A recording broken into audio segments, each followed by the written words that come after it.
Revoltă violentă într-un oraș din Irlanda de Nord după ce doi adolescenți români au fost arestați după ce au violat o fată. Sute de oameni au ieșit în stradă în semn de susținere pentru victime. Protestele au degenerat însă, iar poliția a intervenit după ce oamenii furioși au vandalizat mai multe locuințe despre care presa britanică scrie că ar aparține unor familii de imigranți.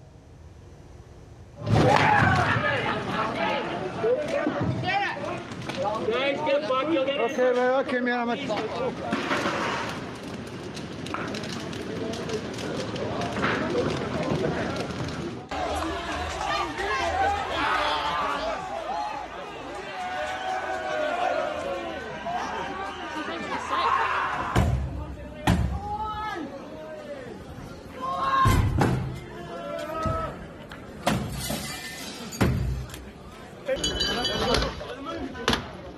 Fine.